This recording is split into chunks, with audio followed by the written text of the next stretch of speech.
Hi friends, welcome back to another episode of Generation Tech. My name is Alan.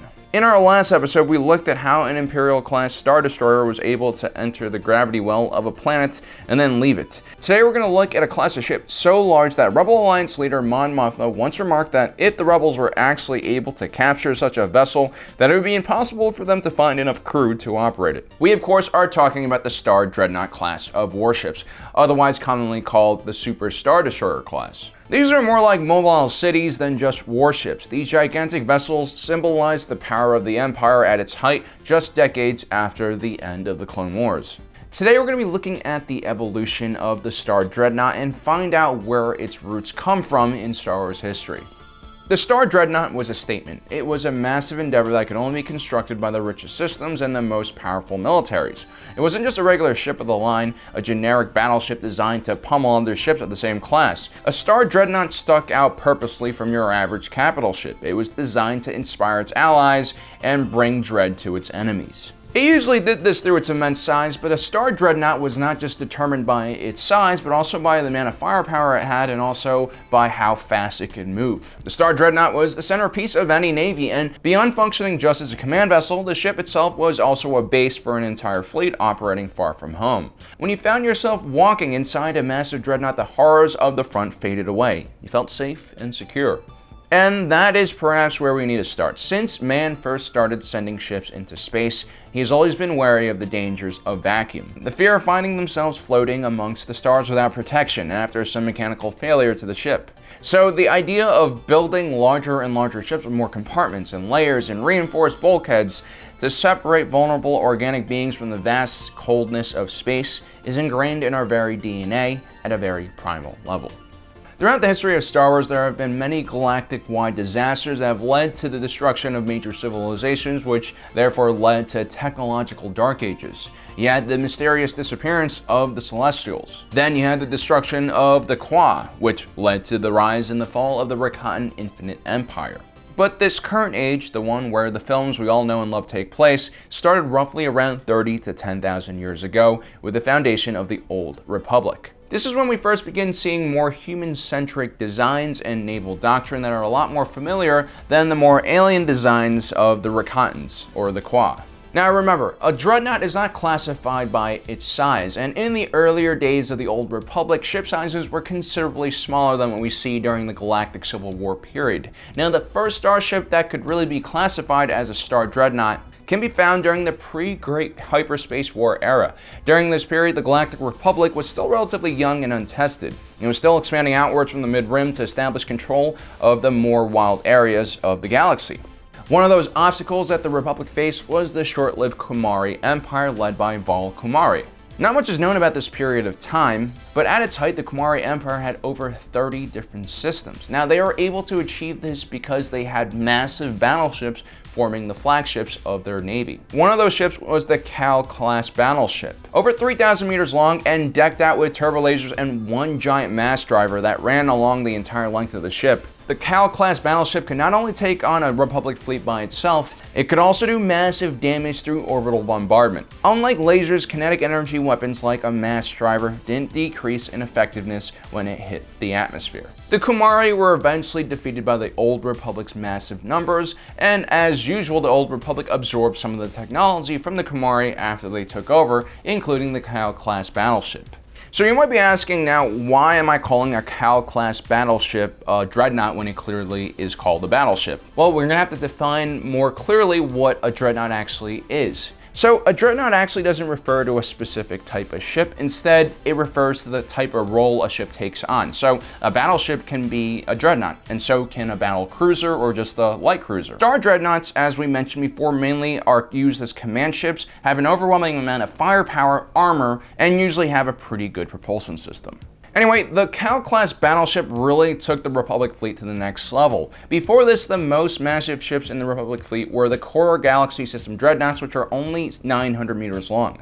The Cow-class battleship would also be short-lived and would eventually be replaced by the ship simply known as the Republic-class command ship. These were massive Star Dreadnoughts that were kilometers long. We don't really have much information about their specs, but they were considerably larger than the standard capital ship. Now, to give you guys a little reference on how large the standard capital ship was, we have to look at the backbone of the Republic fleet, which were the smaller Hammerhead cruisers. These were by far one of the longest-serving ships in the Republic, and would see action from 4,000 years before the Battle of Yavin to 1,000 years before the Battle of Yavin, during various Sith Empire versus Republic and Jedi wars.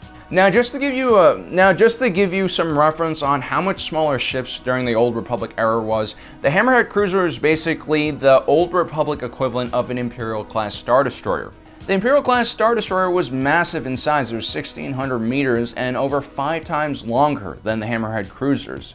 So the ISD was much larger than your normal ship of the line during this period of time. As a matter of fact, during the Old Republic Mandalorian War period, the ISD probably would have been considered a Star Dreadnought. The command ships of this era would be the Inexpugnable class Dreadnought, close in size to the Cow-class battleship at 3,100 meters. It was so large that at the time it was considered a battle station. Little did they know, in the future, actual battle stations would be hundreds of times larger. With the Inexpugnable class, we begin seeing the larger bridge designs we would see during the Galactic Empire era. They had wishing wells, which were pits that lined a bridge walkway where crew and officers operated the various controls and scanners for a capital ship. The first of these ships, the Swift Shore, was built prior to the beginning of the Mandalorian Wars and was specifically designed as a command ship for the Republic Hammerhead cruiser fleet. The Inexpugnable class was outfitted with a special sensor package that allowed it to pull off a tactic known as the Vandervalis chain. This slaved the controls of over 65 Hammerhead cruisers to one command ship. It gave the Inexpugnable class an unprecedented amount of control over a fleet.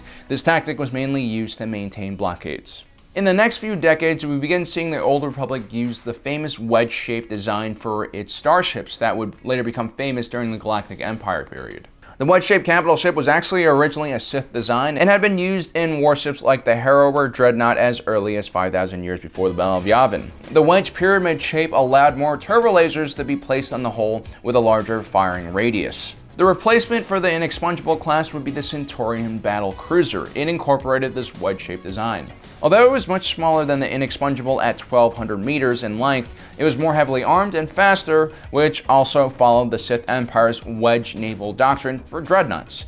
These Centurion-class battlecruisers, along with the smaller wedge-shaped Interdictor-class Star Cruiser, would be utilized with great effect by the fallen Jedi Knight Revan against the Republic.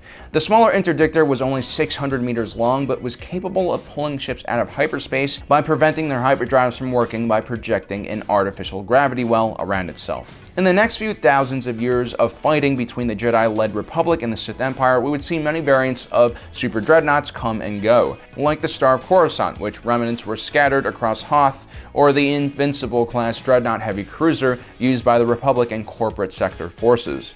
Finally, around 1,000 years before the Battle of Yavin, the Ruusan Reformation, after the supposed destruction of the Sith, led to the demilitarization of the Republic military and Jedi forces.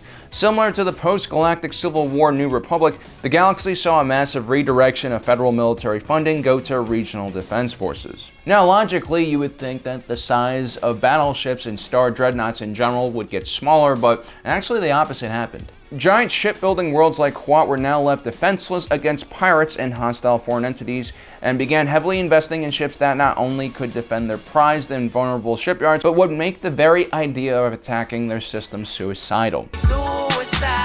A philosophy that I'm sure Tarkin would have approved. This would be the beginning of the modern Star Dreadnought, starting off with the Procurator class battlecruiser. This massive 2,500 meter vessel would only mark the beginning of Quat Drive Yard's obsession with massive ships. The Procurator would be followed by the Praetor class battlecruiser, which was 4,000 meters long. And the Galactic Empire's Praetor class battlecruiser Mark II would be anywhere from 4,800 meters to 8,000 meters long.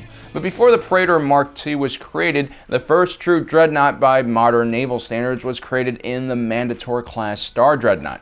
These were 8,000 meter long vessels created by Quat Systems for their defensive fleet. Unfortunately, for most of these early modern Star Dreadnoughts, they were severely limited by the Rusan Reformation's regulations, which usually limited the size of hyperdrives, armament, and shields on a ship. But when the Clone Wars started, the Manticore Class Star Dreadnought Mark II was created, and this was an upgraded dreadnought that no longer needed to follow those regulations.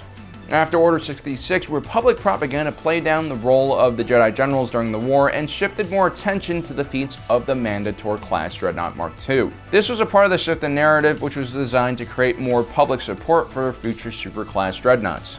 The rise of the Empire marked the peak of the golden era for the wedge-shaped dreadnoughts. You had designs like the Bellator Class Dreadnought, which was derived from the Manticore Class Mark II Star Dreadnought. The Bellator was 7,200 meters long and one of the smallest of the Dreadnought class. It was also one of the fastest and designed to hunt down much smaller Star Destroyers, which was a terrifying prospect. Then you had the Executor Class Star Dreadnought, which was 15 kilometers long and had the same output as 400 Imperial Class Star Destroyers. Next up, we have the Executor Class Super Star Destroyer. At 19 kilometers long with 13 enormous thrusters, the Empire built over a dozen of these ships, and Darth Vader himself used one as his personal command ship. The Executor Class Star Dreadnought was rivaled in size only by one other ship, which was the Eclipse Class Super Star Destroyer. At 17.5 kilometers long, it was shorter than the Executor Class Star Dreadnought, but it had a huge forward hull and bow, which made it larger by volume. The Eclipse also featured a miniaturized version of the Death Star laser on board, which was capable of literally cutting ships in half. The Eclipse would become one of the few ships that weren't destroyed or captured by the New Republic in the latter years of the Galactic Civil War. It served as a home for the Imperial remnant when they were on the run, and it would later on inspire the First Order to construct ships that were even larger in size, like Snoke's Supremacy, Omega-class Star Dreadnought, which was no longer just a warship, but the capital and headquarters for the entire First Order movement. The ship was almost as long as an Executor Class Star Destroyer at 13.2 kilometers in length, but dozens of times wider at 60.5 kilometers in width. The Dreadnought was more than a ship. It was an idea that was supported by the more authoritarian governments of the galaxy. It was a symbol of large federal government and huge military spending.